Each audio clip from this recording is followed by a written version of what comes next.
Hi, this is Lex, and welcome to the FinTech Blueprint. It's your podcast about fintech, decentralized finance, digital banking, investing, robo-advice, artificial intelligence, and all the other frontier technology that is transforming financial services. To get more content, like an illustrated transcript of this conversation in your inbox, subscribe at fintechblueprint.com. So without further delay, let's jump into today's episode.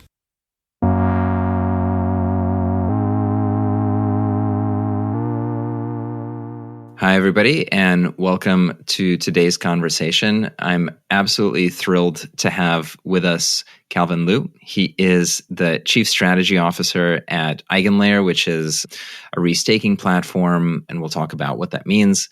He was also very early to participating in DeFi, was the strategy lead at Compound, and an entrepreneur before that, as well as, I think, touching the dark arts in the investment banking world. So we'll open up how all of these things connect and probably learn a lot. Calvin, welcome to the conversation. Hey, thanks for having me. Great to be here.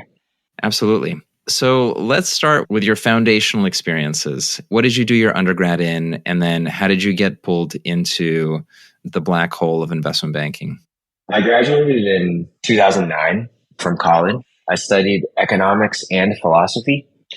When I went to college, I wanted to study psychology and philosophy. I thought of psychology as sort of understanding how people work, and philosophy as thinking about how kind of people and societies should work or should aspire to work. After a couple of years, I decided to switch psychology to economics. And so I described philosophy as sort of how people in society should work. And I thought of economics as like the philosophy of money. Like if you assumed that people should sort of operate by maximizing for economic outcomes, then how would the world work? So it was like a philosophy of money to me. So those are the two things that I majored in. And I graduated in 2009, like I mentioned, which was sort of in the middle of a financial crisis. Quite frankly, I didn't know exactly what I wanted to do, but investment banking was the thing that sort of a lot of people were aspiring to do, especially I went to college in New York. So I wanted to be in finance. And really it was more like I didn't really know what it was about, but it was like a high achieving thing to do. So that's how I ended up there initially.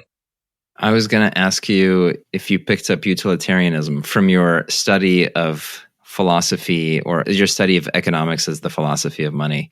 Like, I guess the also tongue-in-cheek question to ask would be, are you an effective altruist? But maybe we'll leave that behind. No, I'm not. Although I was pretty interested in it a long time ago, probably close to 10 or 10 plus years ago. And I remember I went to an effective altruism conference that was at Google, the Google campus in Mountain View.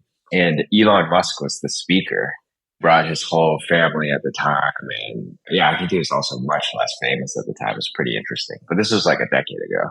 Yeah, I didn't really vibe with it, quite frankly, entirely, but I was interested in it.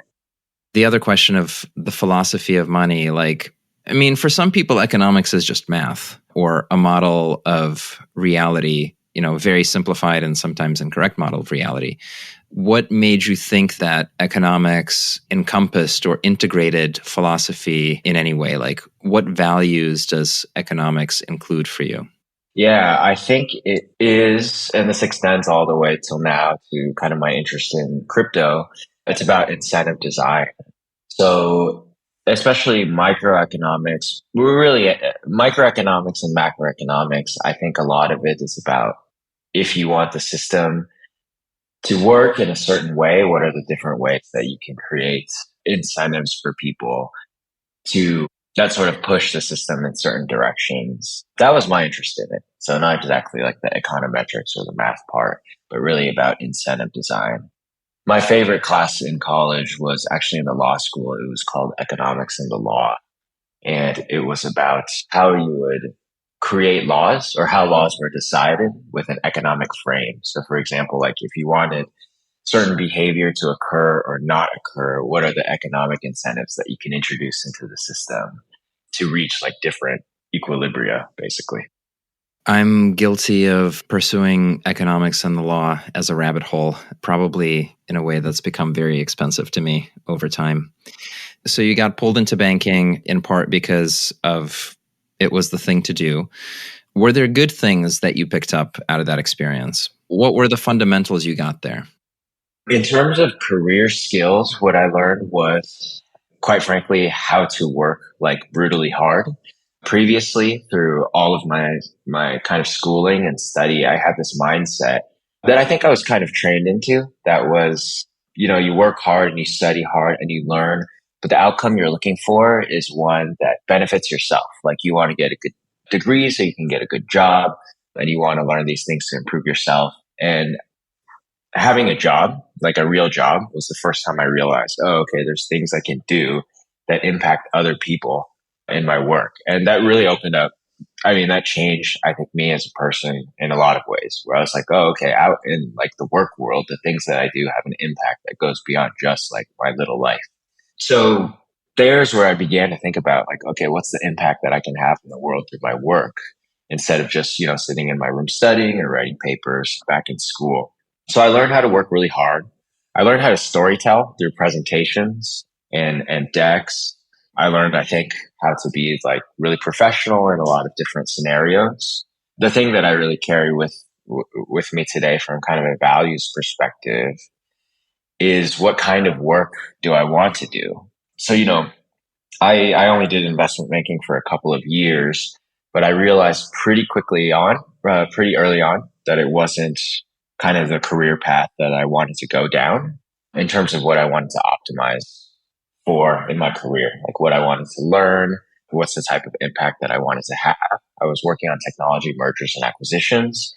And to me, it was like a fairly repetitive process. Investment makers get paid a lot of money because they know how to run this very complex process that nobody else knows how to run, and they just run it over and over again.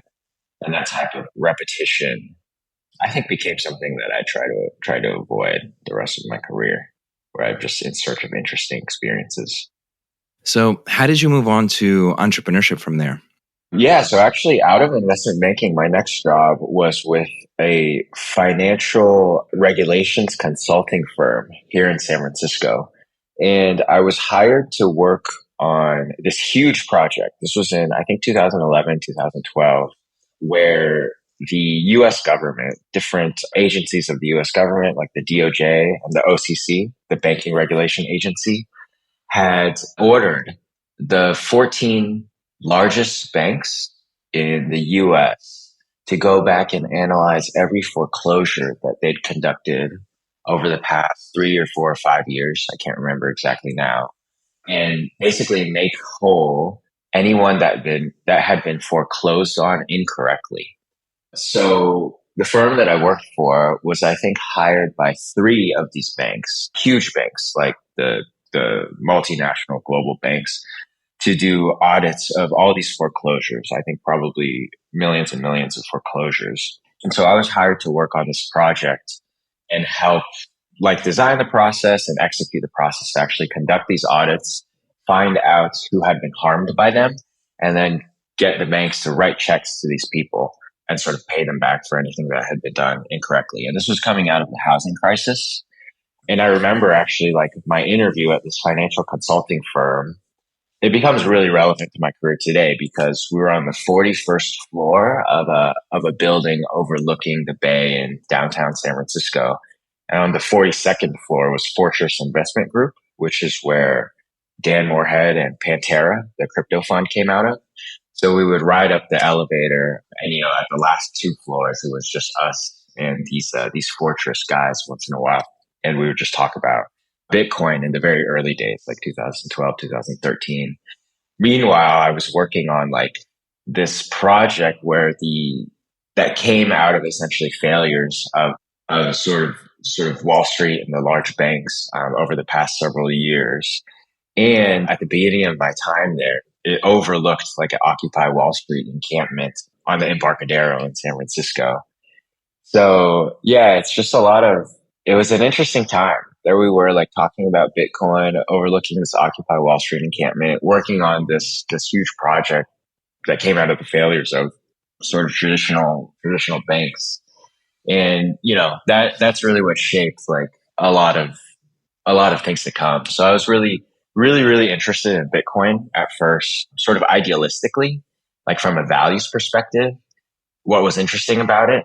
And then actually, like, I was young and sort of, I think even back then, I probably couldn't have accurately described proof of work to you or to anybody. So I was paying attention to crypto, but not super invested in it either from a time or a financial perspective. So after promontory, I was still really inspired by a mission to have a positive impact in the world, basically, kind of young and bright eyed. And that's how I got into entrepreneurship. And I became really, really focused on like developing the skills necessary to sort of create things and start things. Especially I was like really deep in the tech scene here in San Francisco. I love that mental image of looking out over Occupy Wall Street from a skyscraper. It must have been quite powerful. Yeah, it was really interesting. I remember in my interview at that firm, one of the partners interviewing me sort of stepped to the window and looked down at the encampment and asked me, well, what do you think about them and what they're trying to accomplish? Yeah, I'll never forget that image. I have a similar image of the weekend that the Lehman Brothers bankruptcy happened and staring out of Midtown Manhattan as people were, cleaning out their desks and their boxes and leaving the firm. It's a weird thing because it's like, it's not a tragedy. I mean, it's sad and it's very destructive, but it's like the systemic failure and the answers come from systemic improvement. But it's very hard to see when you're just on the ground in that moment. What did you do with that desire to fix the world and do it through technology? How did that manifest? So immediately after leaving that consulting firm, what I worked on was actually in a mobile app where you could write anonymous messages to people in your phone book and about people in your phone book. It would create like a profile page for them. But there were a bunch of questions and prompts around what you could write that would sort of push you to write positive things and compliments. And this is what I worked on for a little bit over it. It sounds like you were really stressed out before you started this company. There was a lot of the app's secret had blown up quite recently. And what it was, you could write anonymous comments about anybody, but there was no structure to it. So it devolved really quickly into negative comments. And so it caught a lot of flack. And I was like, well, can we make it so you can write positive comments? Actually, more recently, there was like a Gen Z targeted app. I forget what it's called. I think it was called Gas. That was the very similar concept, and it blew up. And I think it sold to one of the large social media companies. I can't remember which one. So I think I think it was an interesting idea. But what was really interesting about the experience, I had no idea what I was doing. I had never like made anything, started a company. The reason I gave up on it is because I was talking to a bunch of venture capitalists about it because it did have some usage and a lot of good feedback. And they were like, well, what's the business model? And I said, I don't know. And I basically put it away. I shelved it. But what it did was introduce me to a world of entrepreneurs who also had this idea of like, can I create something that I think is a positive contribution to the world? And meeting that type of person and knowing that that type of person existed in large numbers was really inspiring, basically, and gave me a lot of energy for the rest of my career. You found your tribe, it sounds like.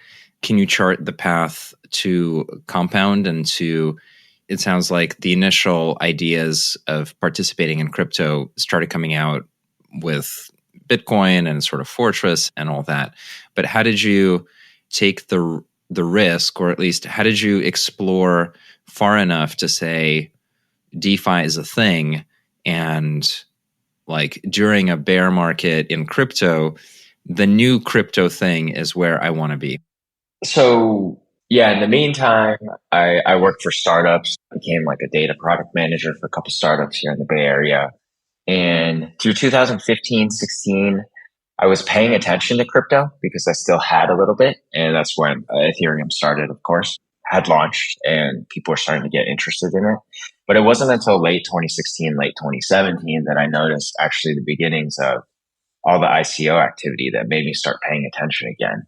So early 2017, I started paying a lot of attention to crypto. I essentially was, not spending all my free time in crypto, trying to understand what was going on, what were the projects that were launching, and kind of networking in the space. And through mutual investor friends, I met Rob Leshner, the CEO of Compound, in late 2017. And I started at Compound in early 2018. Why was I remember at the time, I was like, I have to work in this industry. I think there was a little bit of a refresher for me of those ideals and values that I'd originally seen in Bitcoin that I saw again in the Ethereum community. And I think that really compelled me. And then from a career development perspective, I was basically working on data analytics for a great company here in the Bay Area. But I always thought of things in terms of expected value. And especially early in my career, I wanted to basically maximize volatility and like the potential outcomes of my career. Kind of like an option price or something. What you want is like the most volatility, and that makes the option valuable. So I was really interested in crypto, and I basically believed that it would have a really volatile outcome. Either it would go to zero or be much, much more than it currently was at the time. And that's like the pretty basic rudimentary logic that I took to decide that I really wanted to work in the space. When I met Rob Leshner, though, what really struck me, and the reason I really wanted to be a part of Compound, where I was the second employee after two co-founders, it was Rob Leshner and the CTO, Jeff Hayes, their third company together, I think. And what I was struck by was not primarily the idea itself, but actually the way in which they approached building a company. So it was general startup building stuff where I thought, oh, they know what they have to do from a company building perspective. And that's what I want to learn. And that's why I think they could be successful. That's amazing. I mean, being the third person at Compound does require applying some judgment about what's meaningful out in the world.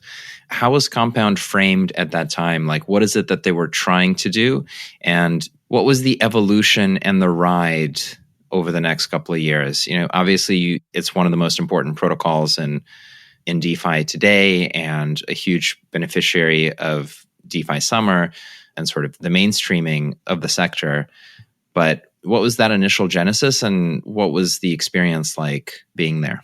The initial idea, as I first saw it back in late 2017, was actually to build a crypto bank. So the idea was, can we build a bank on Ethereum?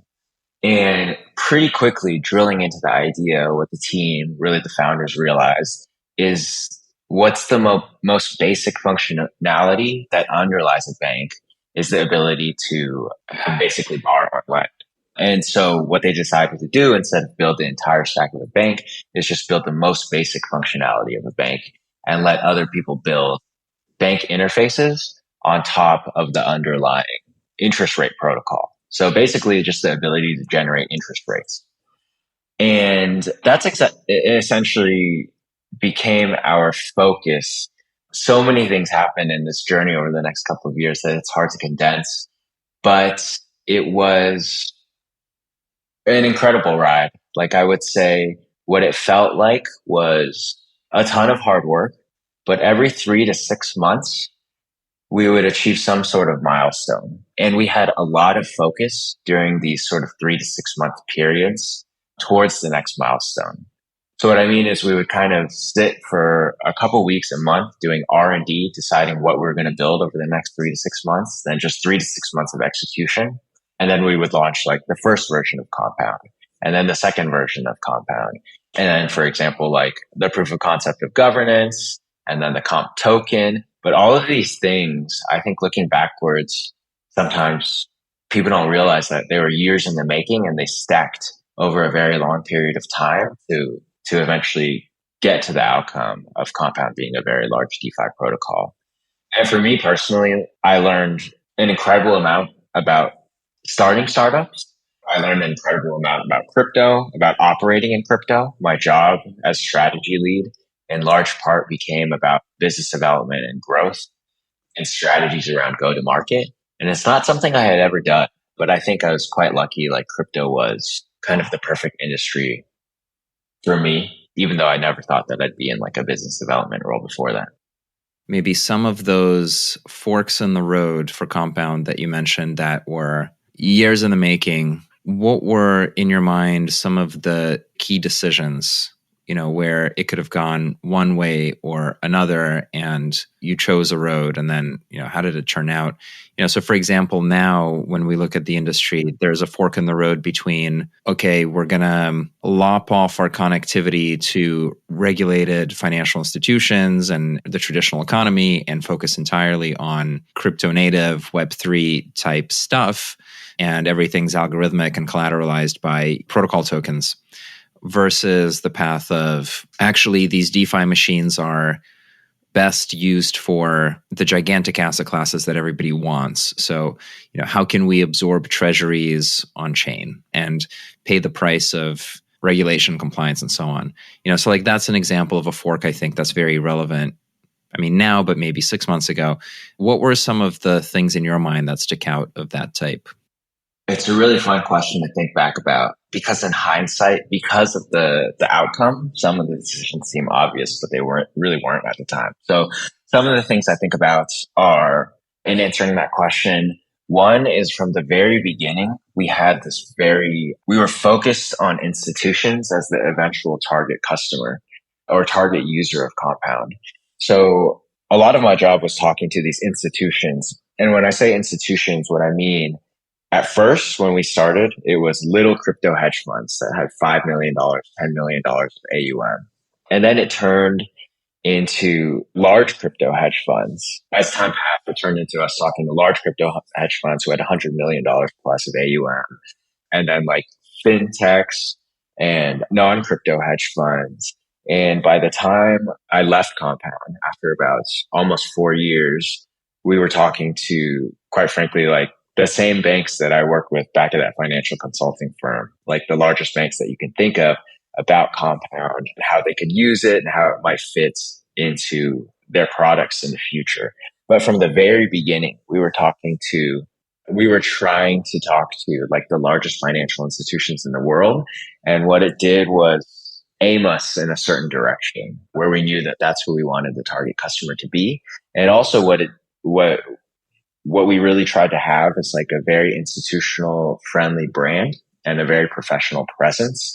And over the years, what happened is Compound, and especially Rob, I think became kind of a resource to really large financial firms and executives at that firms who wanted to keep track of and learn about DeFi. So that was one big decision. I think some teams now you see, especially if they're really focused on crypto, Twitter will be really focused on retail adoption. But from the very beginning, we were really focused on institutional adoption.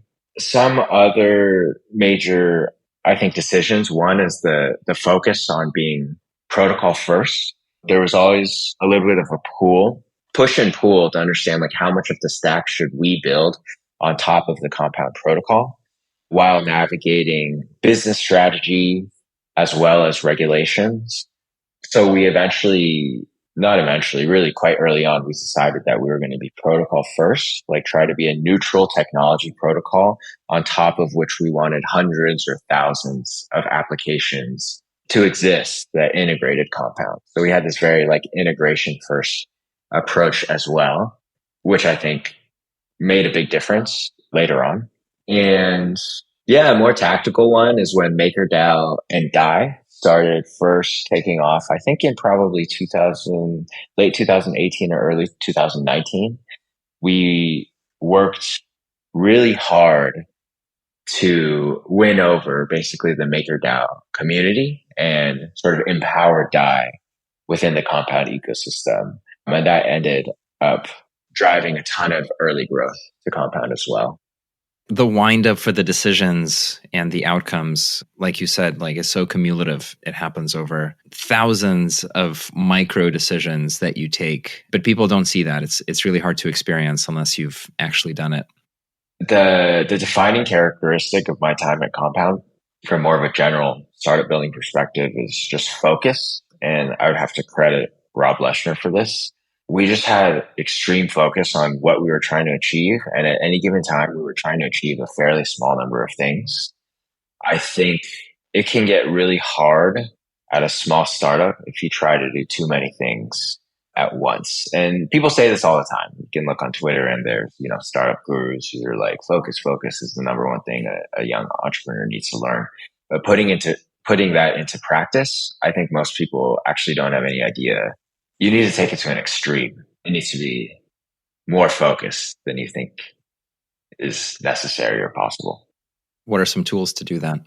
Tools to do that? Well, I don't know about tools, but I think it has to come from the executive team. One really interesting tool, and I hope this is a little bit of a personal story. I have the utmost respect for Rob Leshner, but this is one thing I always remember is quite early on. I would brainstorm with him a lot. I like to think I was kind of like the right-hand man on the business side for a lot of decisions and ideas.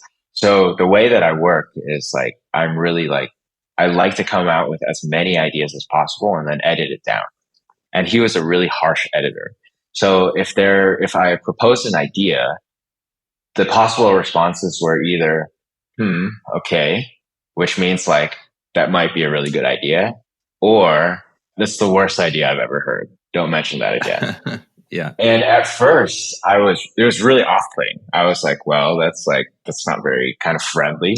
And what I quickly realized is if you want to drive focus, what you need to do is tell people as quickly as possible what are the tracks they shouldn't go down. And that's all he was doing. He's saying like, end that track, go to a different track. And it's extremely effective if you know what you want to focus on. And he didn't say it in a mean way. He just said it in a very clear way. Like, we're not going to talk about that idea anymore. So that's one of the examples, I think. It's like, how do you tactically drive focus? And sometimes it can come off as harsh, but you really need to set the lines that you want people to stay within, basically. Yeah, you've just described a generative adversarial neural network where, you're the idea generator and then there's the editorial filter. And it's super important to have somebody who's got good judgment, right? Because if the filter doesn't have the right intuition or doesn't have the right mental model or framework, then you're going to kill off all of these interesting creative directions. But, these are different skills too, like developing the right intuition and judgment and view is different from the ability to think broadly and be the idea generator and open up all these opportunities. So that's a great anecdote. I know that we're going through the conversation and we haven't yet talked about EigenLayer. So let's shift to that. What is EigenLayer? Let's start there. And then we'll talk about sort of your interest in it and what you're focused on. So we call EigenLayer a restaking protocol for Ethereum. What that means is since the merge last year, where Ethereum moved to proof of stake, there's billions and billions of dollars of Ether that is staked to help secure the Ethereum network and help validate Ethereum transactions. This was obviously like a huge undertaking from the Ethereum community that was really successful. And the entire system is secured by this concept of proof of stake. At a very basic level, what it lets you do is have Ether holders stake capital, and that capital is insurance. So essentially that capital is validators validate Ethereum transactions, and if they do it incorrectly, their staked capital is slashed. So it lets you create this really simple incentive system where you incentivize people to do the correct behavior that you want, which is validate transactions correctly, or else they have this sort of insurance bond that is slashed. And that's their incentive to behave correctly. And that is proof of stake.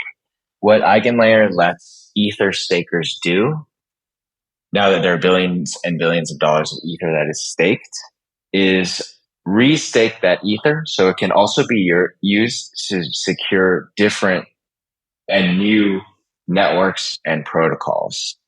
What does that sort of more practically mean? Today, if you want to start a new blockchain-based network or protocol, and you want to have some aspect of the same concept of proof of stake, which means you want in your system the ability to have users stake capital so that you can incentivize or disincentivize them to behave in a certain way.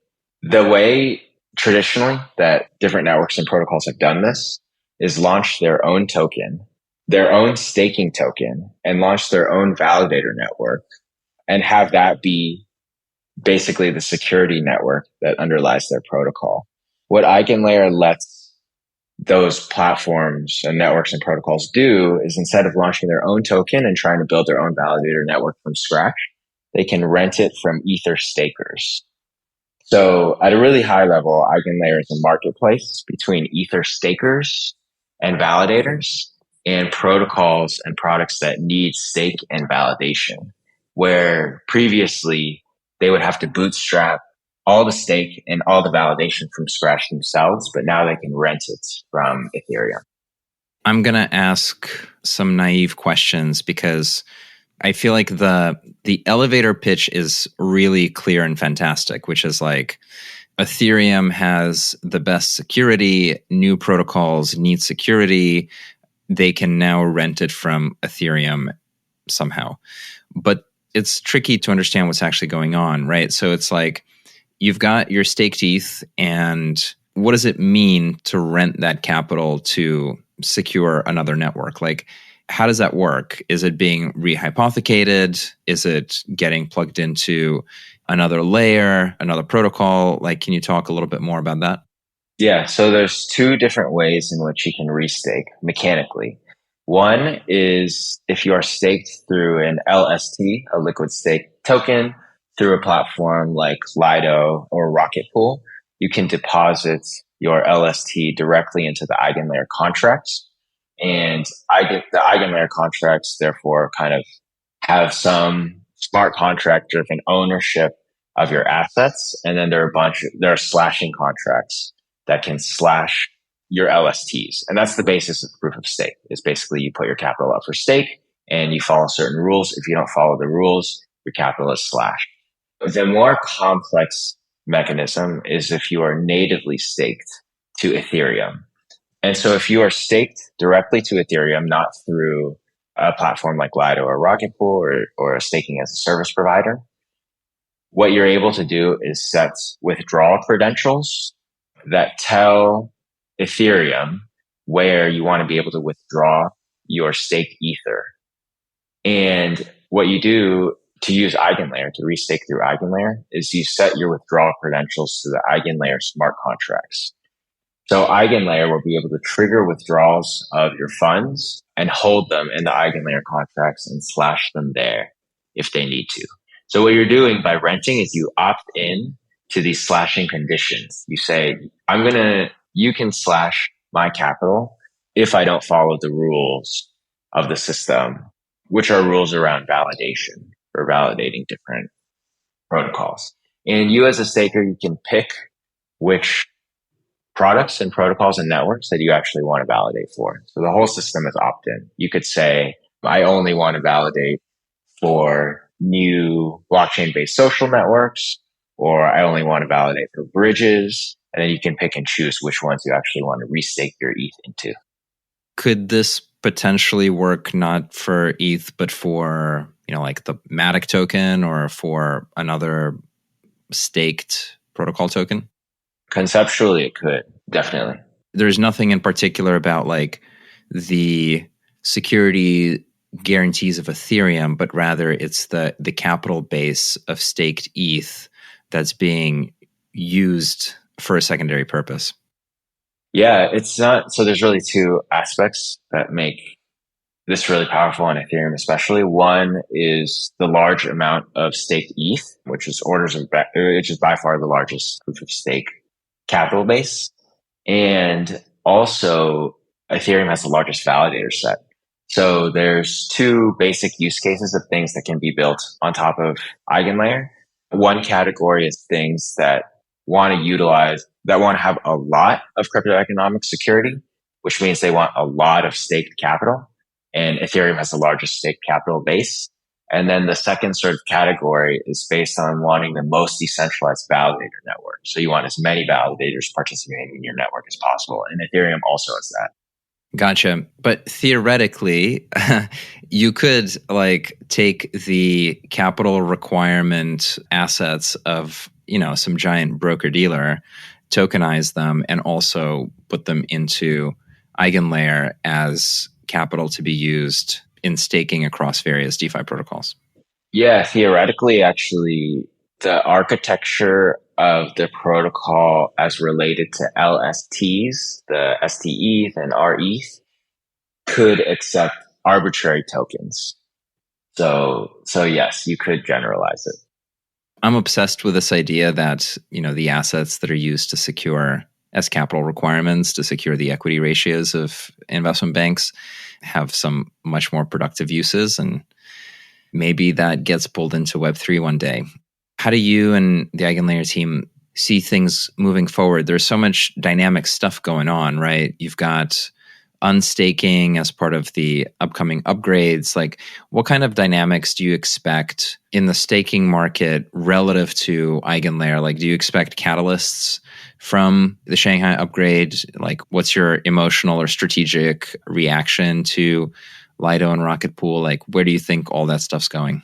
It's fascinating. And as I've learned more and more about this market during my time at EigenLayer, I've come to understand it's a very complex market with a lot of players who are sort of optimizing for different things.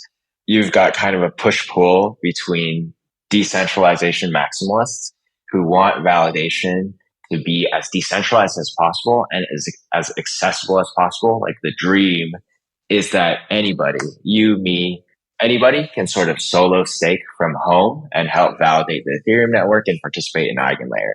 That is a vision that we're really aligned with. We think that it's critical that validation networks are as decentralized and accessible as possible. I think that's sort of a driving philosophy of our founder and also of the company.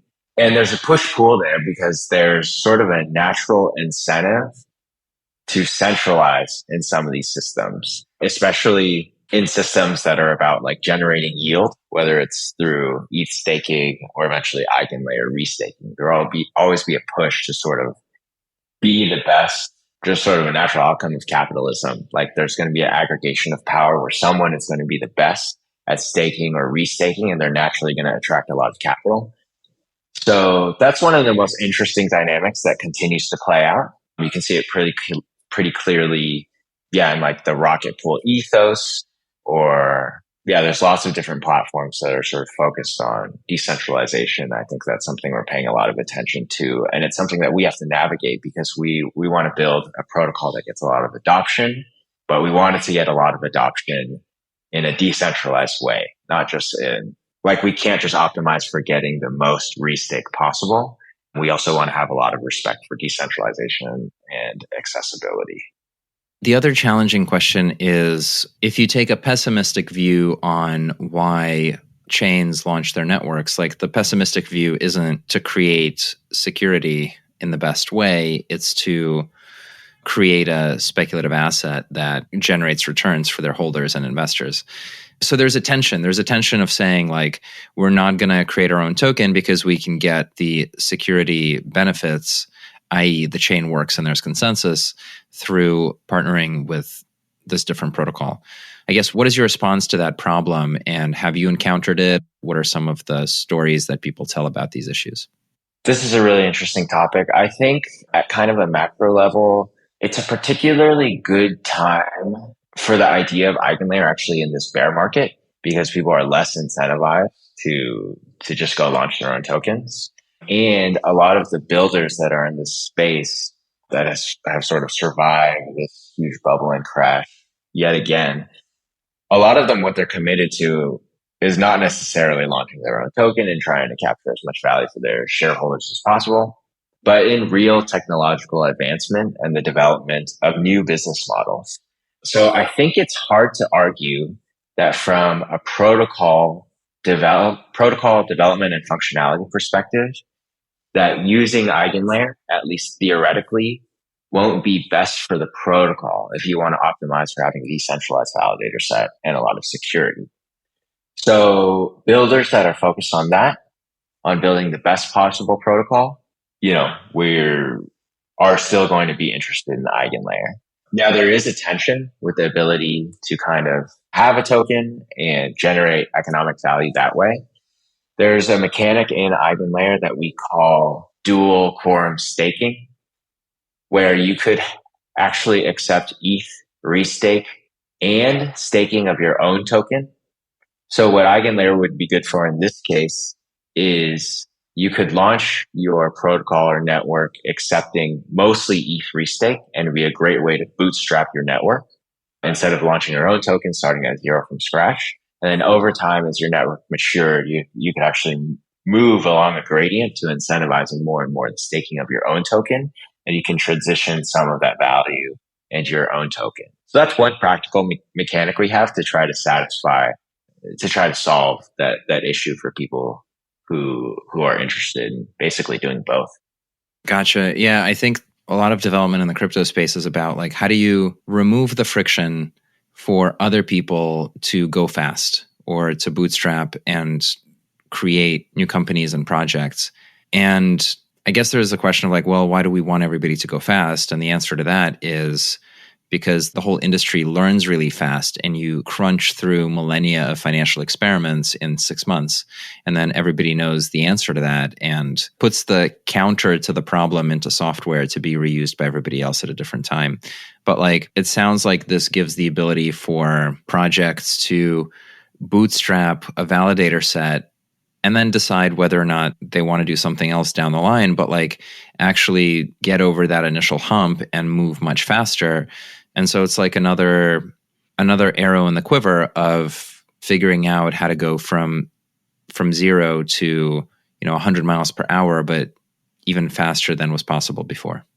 Yep, exactly.